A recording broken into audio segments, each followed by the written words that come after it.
right. Hello, everyone, again, and thank you. I'm joined today by IRS Chief Counsel Michael Desmond. Very privileged to have him joining us today. I've had the privilege of sitting in and listening to Mike speak in other settings, and I've also had the opportunity to meet with him with colleagues on tax issues and know what a great resource and benefit he is to have in his current position at the Internal Revenue Service. Mr. Desmond was nominated by the President, confirmed by the Senate, and he currently serves as the Chief Legal Advisor to the IRS Commissioner, where he is charged with, among other things, interpreting, administering, enforcing internal revenue laws, tax laws, and advising the Commissioner on those. Mr. Desmond, thank you so much for joining us. I know it's the second time that you've served really at the highest levels of tax administration, law, and policy during very challenging economic times, having been the tax legislative counsel at Treasury, kind of at the early stages of the financial crisis. We're really fortunate to have someone with your experience working where you are today. I also just want to mention that I really appreciate the dedication of the entire Chief Counsel's office. And IRS employees generally. It's obviously extremely difficult period for everyone, and I know it is for them as well. On a practical level, I know you manage just an enormous team of attorneys. Really, I believe it's the largest, one way of thinking about it, is the largest tax law firm in the country. And I think to some degree, a lot of the private sector legal work has probably slowed or ebbed during this virus and pandemic, but my sense is your work is really just accelerated with everything going on. So I'd be curious, maybe you could talk just a little bit about how business is changing at the Chief Counsel's office under COVID-19, how that's kind of affecting your work and your life at the IRS and the Chief Counsel's office. Sure. Happy to talk about that. And thanks again for having me here, Ryan, this afternoon or this morning. It's great to be joining you, albeit remotely, but a great opportunity to reach out to the Real Estate Roundtable and to your members and talk about what we have going on.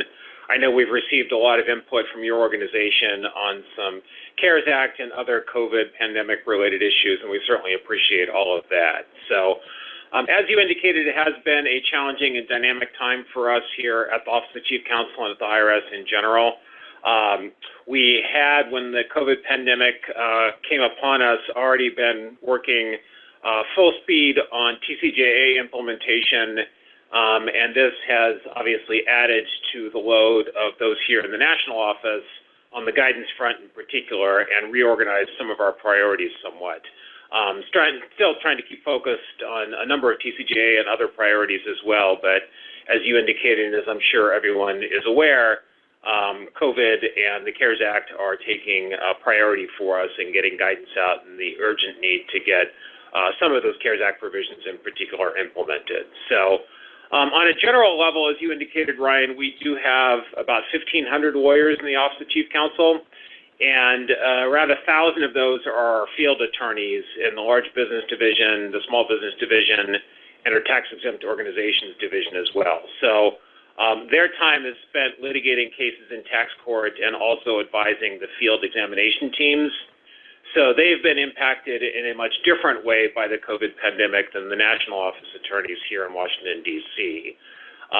So a lot of the field work has shifted in the last few months. The IRS is still focused on examination issues and other field work, but with the People First initiative, some of the immediate issues that we look at in terms of examinations have dialed back considerably, although I think most of the IRS exam teams are working remotely, as are all of our counsel attorneys. So there's still a fair amount of field advice work going on, trying to move old cases and keep things going during the pandemic, but obviously not dealing with the implementation issues or issues relating to CARES Act and other things. So the other big change for our field attorneys is obviously our tax court cases. The tax court is still open for business. We're still working on an existing inventory of about 25,000 cases. But because of the COVID pandemic, as I said, the IRS has not sent out in recent weeks new statutory notices of deficiency and put a pause on some of the operations on the commissioner's side.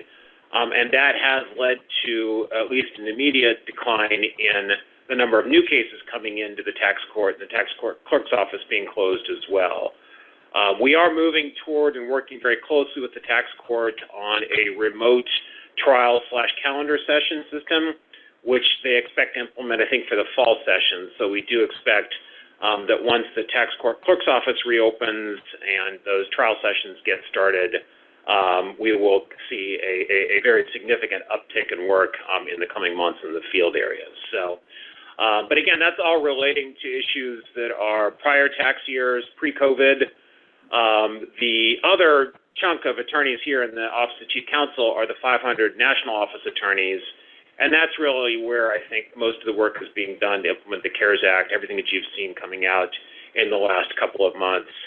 Both CARES Act related, the Families First Coronavirus Relief Act with the leave credits that were implemented there, and also a large number of other issues that aren't specifically related to statutes, new statutes, but are COVID related.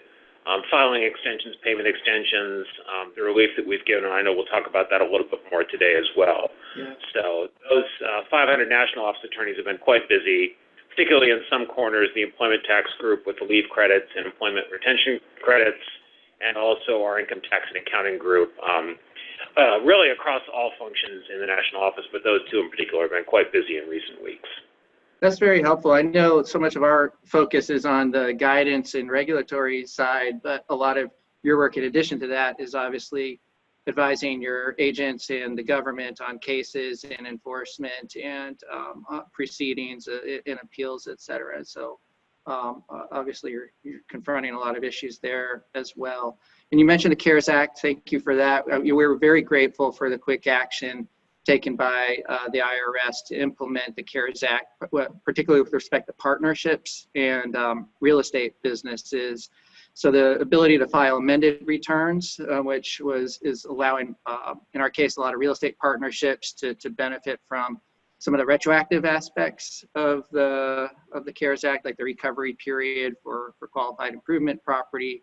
So that was one rev proc that we saw and I think is working quite well. Another one is the ability for taxpayers to revoke their real estate, trade, or business elections under Section 163J to give them the kind of ability to maximize what we think is the intended benefit, or what the CARES Act was aimed at, which is kind of increasing cash flow for taxpayers by allowing them to kind of amend prior years. But that said, there's obviously never a shortage of tax administrative regulatory issues to address. I know I counted 276 items on the most recent priority guidance plan. And I think that was at the very beginning of this pandemic. I'm sure that number is changing all the time, but I'm sure our members would be very interested just in hearing, among those. Obviously, it's very hard to get to everything. How do you prioritize, and what are you thinking about in terms of kind of critical guidance priorities for the agency? Right. I think what you mentioned, Ryan, is the update to our priority guidance plan for 2019-2020, which came out in early March. That guidance plan year typically runs from July through the end of June, so we're coming up on the end of that plan right now and putting the wheels in motion for solicitation of comments from the public on additional priority guidance that we should be publishing in the coming year. So we do look forward to starting that new plan year. As you indicated, and as everyone knows, things have obviously changed considerably since early March in terms of our priorities. So that list will be reshuffled to some extent. We are giving some thought to how CARES Act and COVID implementation should fit into the priority guidance plan. With respect to the CARES Act in particular, most of the provisions in that act, or many of them I should say, have a relatively short shelf life. So you've seen that a lot of the guidance that we've put out, in particular with respect to the employee retention credit, is in the form of FAQs. That credit and the leave credits in particular are only in effect through the end of this year. So we don't necessarily see all of that being incorporated into regulatory or even sub-regulatory guidance, given the short shelf life of those provisions. Those and others do continue to evolve as well, and I think we have asked folks to weigh in if there are pieces of those FAQs that they think need to be incorporated into IRB guidance or some different form of guidance. That's something that we would like to get comments on. But that does fit into a broader discussion about our priorities. As I mentioned, we did have, when the COVID pandemic hit us, quite a bit of work underway to finish publication of guidance implementing the Tax Cuts and Jobs Act. The CARES Act did modify some provisions in the TCJA with respect to net operating losses, the interest expense deduction limitations in Section 163J, and we've got some current projects underway that I think folks have been paying attention to under both Section 172 and 163 that will try to incorporate and reflect some of the changes to those provisions made by the CARES Act and modifications to those. So, but just in terms of counting, when I got an update earlier this week, I think we have put out to date about 175 pieces of guidance on the Tax Cuts and Jobs Act, with, depending on how you count it, several dozen more still to go, with a goal of getting those out, obviously, as quickly as possible. So still a fair amount of work to do with respect to the Tax Cuts and Jobs Act, but a lot of that should be coming out relatively soon. And we do still have a number of attorneys very focused on the TCJA provisions. Some of the most recent modifications are really, as I said, with respect to the CARES Act provisions, but we should see 172 guidance, 163J guidance out very soon and move forward on those fronts, and also with respect to other TCJA priorities. Yeah. I did mention, and I'll mention again, the COVID-related guidance. We've put out about 40 or so pieces of guidance, much of it in the form of FAQs, but also a lot of IRB guidance relating to the COVID pandemic, and we continue to focus on that. Still to be determined exactly how that gets folded into our priority guidance plan, but we are working very diligently on that and continue to get requests for modifications of the guidance we've put out so far. The employee retention credit in particular gets a lot of attention, and although we've put out a series of FAQs, we continue to receive and consider additional guidance, mostly in the form of FAQs and modifications to FAQs, to be sure that we're answering all the questions that are coming in on that and other provisions. Yeah.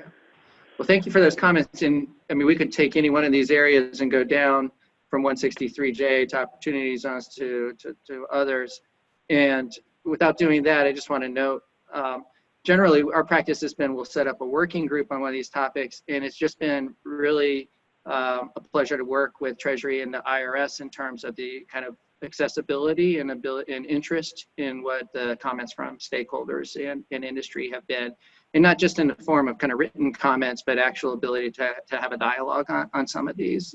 And you mentioned 163J, and I know that seemed very close, the final rules, and that's a big one for real estate, obviously. And it's my understanding that there's now an effort to kind of incorporate changes from the CARES Act. And so that's been part of the reason for revisiting those before they've been finalized and getting some of the business interest rules from the CARES Act incorporated into those. But that's something I know that our industry's really followed closely, had a lot of thoughts on, and really interested in where some of the final issues on those are gonna land. Maybe if I could ask you a little bit about partnership audit regime, because I know that's something the IRS has worked in the Chief Counsel's office worked a lot on. So we were very active in the development of the partnership audit regime, both the original legislation, the technical corrections, and then there was quite a lengthy kind of regulatory process for those. In our view was we really recognized the inherent limitations with TEFRA. At the same time, we're very focused on maintaining the pass-through system for partnership taxation, and had a lot of concerns with really an entity level tax on partnerships.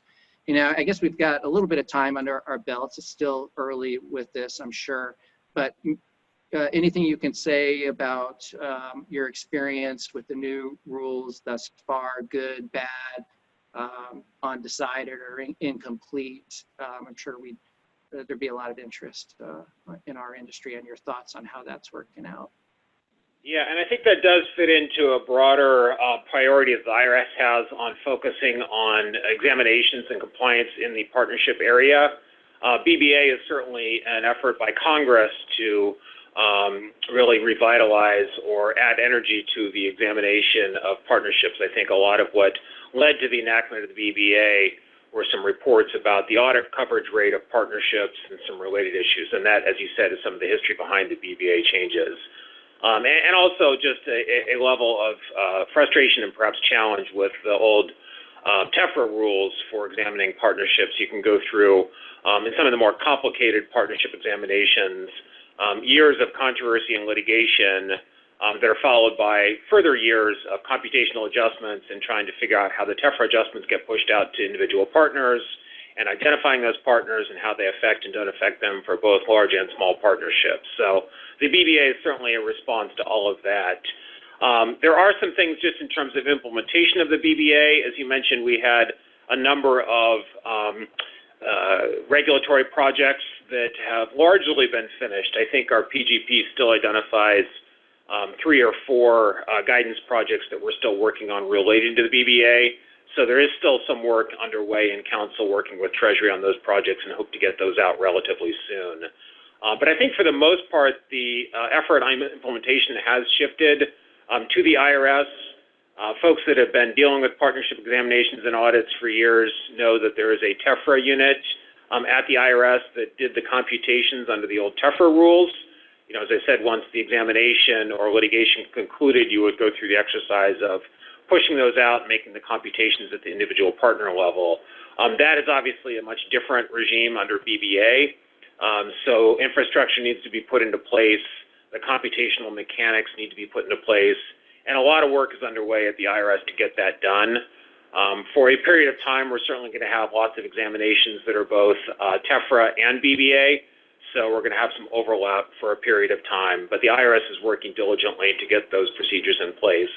I think everyone recognizes or is optimistic that at the end of that process, we will have a BBA regime that will put more of the computational onus on partnerships so that less of that focus is on the IRS going out and trying to find the partners to make the computations and putting the initial computational sort of burden on the partnership will streamline things ultimately, but there'll be some growing pains along the way as we work to deal with both the old TEFRA cases and new BBA cases, and that will certainly play out in time, but we're optimistic, and I think the Real Estate Roundtable has been instrumental in helping us get there as well. So, and you mentioned earlier things Go ahead. come across.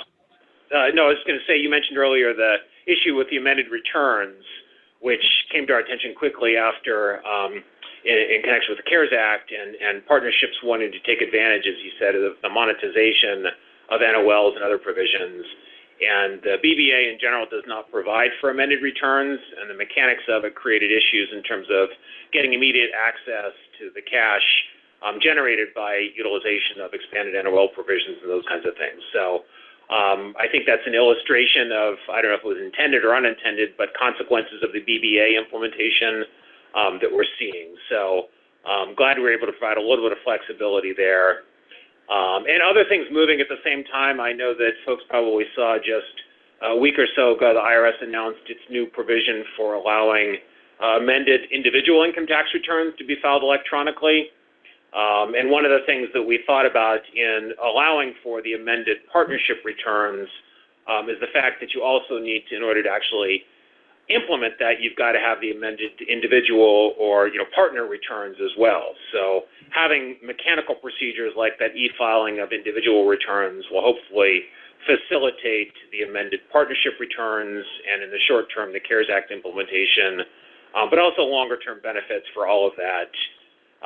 Also a focus in the Taxpayer First Act last July on increased e-filing of partnership returns. So a lot of different things happening in the compliance area, BBA being just one part of them, but they're all interconnected. Well, that's really helpful. I know, and I think those comments will probably get some of our members thinking too about this issue, because you're pointing out some open questions that maybe we can give some thought to and be helpful as well. In this area, really, I mean, our focus is we want to help you all get the information you need so that the government is feeling comfortable that the laws are being respected here, and that will help us really preserve the integrity of partnership taxation generally, and that's ultimately what our focus is on. So we want to be helpful in finding the information that you all may feel that is lacking and help you get that. if I could shift just a little bit to real estate, and this is admittedly, more of a policy-related area, but I know it's one that the IRS has already been involved with in some of the guidance to date as well. And so, in the current environment, the most significant tax issue that we're seeing quite often largely flows from the disruption in rents right now, and we call it the rental obligation chain. This stream of income that starts with the tenant, flows up through the owner to the lender, to the local government and property taxes and investors and others. And really in the pandemic induced with the shutdown in economic activity, that's really affected everyone's ability to pay expenses, including rent, not just residential, but obviously, of course, businesses as well. Now, this generates a tax problem for the owner if the rental income is accrued, but not yet deductible as a bad debt. So that's if the rent just goes unpaid. Now, of course, many property owners are working actively with tenants to have forbearance, have tenant rent holidays, abatements, and lease modifications, and there's tax issues associated with those. But the real disruption of the rental income stream means many, at the end of the day, property owners are really at risk of defaulting on their mortgages. And so over the coming months, and we're already seeing this to some degree now, but we will see a lot of lenders, a lot of distressed real estate borrowers really seeking to restructure their current mortgages. And our view is that success of that effort is going to be really a critical part of getting this economy back on its feet, putting people in realigning their financial obligations so that they're in a position to keep people on the payroll, avoid closures, avoid foreclosures, keep people employed. You were, of course, involved in conversations that we had some time ago with the government regarding the transition away from LIBOR as a reference rate in loans and the tax risks associated with those with those modifications, and whether or not they might create tax consequences for the parties when just by replacing LIBOR as a reference rate. Here, Treasury, the IRS, you've already moved forward in some areas to help taxpayers to kind of what I think is aimed at encouraging these kinds of restructurings in the context of mortgage-backed securities and REMICs and the servicers of mortgages, kind of give them some protection and safe harbors so that they feel comfortable modifying loans and not putting at risk mortgage-backed securities. Thinking about it from the borrower's perspective, it's a big issue there too, and that is in the context of a debt modification and the potential for cancellation of indebtedness income. And that's one of the big tax issues that makes it challenging for lenders and owners to restructure and work out debts. I just asked kind of a generally speaking question. Is there, knowing that you've kind of taken this step already with respect to REMICs and the mortgage servicers, is the government thinking about, looking at, concerned about issues associated with COD income, cancellation of indebtedness income, debt modifications, debt restructurings? You think that's a topic that may get your agency, Treasuries, the government's attention in the coming weeks? Yeah, and as you indicated, Ryan, we have issued some guidance in part as a consequence of the CARES Act provisions that allow for forbearance of federally backed mortgages. And the guidance is broader than that, both for the REMICs and also for trusts, which is issued more recently. So that is an area that we have been paying attention to. We have heard some suggestions and requests and discussion about broader relief and from modifications and debt restructuring, 1001 issues. That's something, and I know that there are some conversations happening later this week and next week with the ABA's online tax section. We've got some folks participating in those discussions. So we've certainly been taking phone calls and talking to people about that. So far, I don't think we've seen too much in the way of concrete proposals but it is something that we are discussing with folks and certainly interested in hearing more. I do understand that there are some of the bar associations and trade groups, and perhaps even yours, working on putting comments together for something more in terms of concrete and specific requests for relief. So, as I said, we've had a number of conversations, continue to keep an ear to the ground on what's happening and what the needs might be there, but really do encourage folks to engage with us, put concrete suggestions and proposals on the table for things that can be done administratively, and certainly happy to keep engaging in those conversations. So it is an area that we're paying attention to. Appreciate that. Thank you. Let me ask about it one particular sector. Actually, arises in a couple sectors, but we're hearing from owners that are in retail and in healthcare REITs that have tenants that are struggling, and these are REITs in particular, that would like to really extend more of assistance, lifeline, taking economic interest in these tenants to help keep them really in business, keep their doors open. And that's good for the actual business itself, and it's also good for the shopping mall owner or the senior housing owner, whoever it may be that owns the real estate where that business operates. And I suspect you've met with our colleagues or heard from our colleagues at the National Association of Real Estate Investment Trusts, but this is a big priority for particularly publicly traded REITs that are seeking to really, I think, do a service for the economy, which is provide a lifeline to a lot of these on-the-ground businesses that are really struggling right now. And the problem they're running into has to do with the REIT rules, and it's kind of a technical with respect to related party investments, right, and where the REIT can receive income from and hold assets from when it makes an investment in another party. It's maybe something for Congress, but I also believe there is some steps administratively that can be taken in this area too, and didn't know if that was on the radar for you, your colleagues, conversations about the REIT related party rules in the context of the pandemic. Yeah, and we have received, and it was just forwarded to me and reminded me of a comment letter that came in a short time ago, speaking to that issue in terms of provisional investments that the owners could be made in the tenants to address the issue that you identified, Ryan. So that is certainly something that we have read, and it's an area that I think in the past we have provided some limited relief administratively, and that's pointed out in the comment letters that have come into us on that. So it's certainly something to keep an ear to the ground on, and the more we can hear from other folks on that, but do understand the scope of the related party rules for REITs and the challenges that presents for owners and the consequences if they run afoul of those rules. So it's that we have seen some comment letters come in on. We have read those. We are paying attention to those. It is an area that some administrative relief has been provided in the past, as I indicated. Different contexts, obviously. So it's certainly something, and we're obviously aware, as everyone else is, of what's happening in the general economy and the pressures that puts on the REIT structures. So happy to hear more about that and keep that conversation.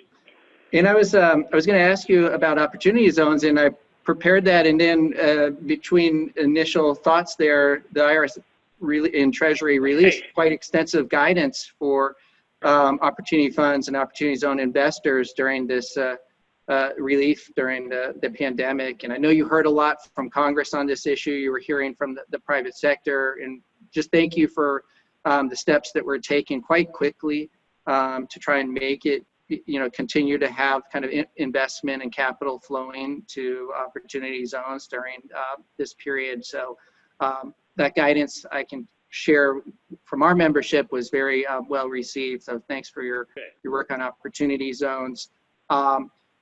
Maybe I could just, two quick questions because I think our time's running short, but sure. Like-kind exchanges is a big issue.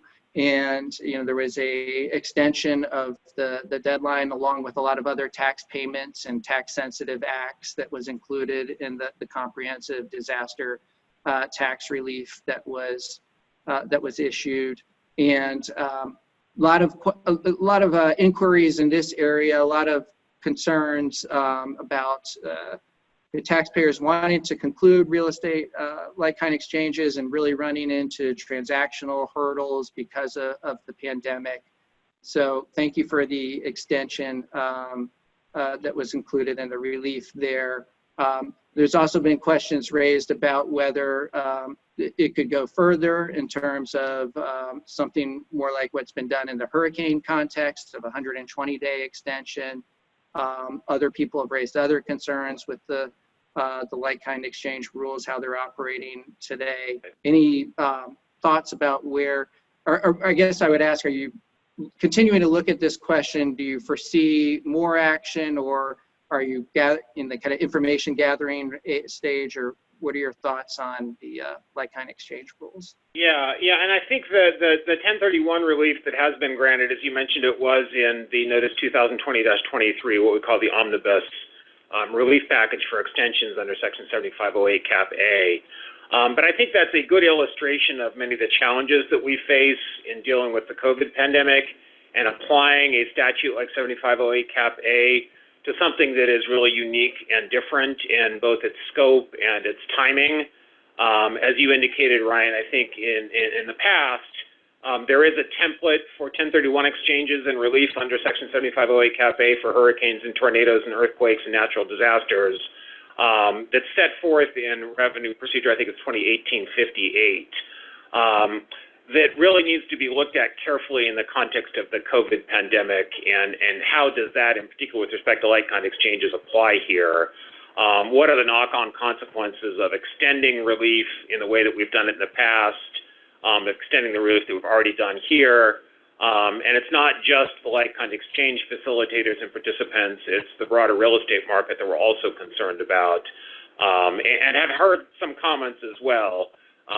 There's obviously some consequences to every action, and I don't think you can just take the template that we've used in the past with more limited hurricanes and natural disasters and just apply it to the current situation without thinking about the consequences. So that is something we've heard a lot about. A lot of comment letters have come in, a lot of calls to our income tax and accounting group on that. But in particular, I think we've been interested in hearing from folks about those consequences, beyond just adopting what's been done in the past, which obviously we haven't done yet, and the approach that's been taken in 2020-23. But what are the broader consequences? What should we be aware of in terms of thinking about any changes or any modifications to the relief that's been granted? So we've heard a lot about that, and do welcome further comments on that. But that's where we are at this point on that.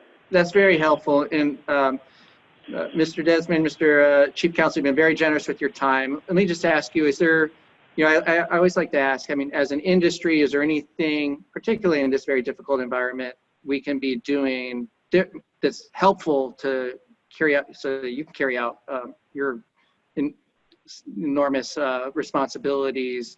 Are there things from the private sector, from our industry, information, advice, thoughts, comments? And you've mentioned several in this conversation, so we'll take those back. Yeah, and I do always say that we appreciate the comments that come in from organizations like the Real Estate Roundtable. I do know that you've got a very disparate membership group, and the interests don't always align. And I think that the work that you can do to take different constituencies of your own membership and even the pros and cons to different approaches. So the issue of 1001 exchanges and modifications to debt, I know that there can be various approaches from your members, from lenders, from others, and considerations. So the effort that you can put in to take the pros and cons of different approaches, put them on the table, put them on paper, send them into us is very much appreciated for us. Obviously, you serve a very important role, as do other organizations, in pulling together all of those and putting that into a kind of coherent consensus submission from your organization, your industry anyway, and that's extremely valuable for us. Not that we don't appreciate individual taxpayers coming in with their own comments, but oftentimes the work that you put in, and we don't always see that, but know that it happens behind the scenes to pull together different views that you may have from your membership, and very much appreciate that. So all the topics we talked about today, the 1001, the 1031, anything else that your members are facing. If you can put that together into industry submissions, very, very much appreciated. Great. Well, thank you for those comments. I really appreciate that. And we'll let you get back to the people's work. And this has been a privilege for us, and hope to see you in person. Enjoy seeing you virtually, but hope to see you again in person before too long. And stay well and be safe. And thank you, Mr. Chief Counsel. Great. Thanks for having me. Thanks.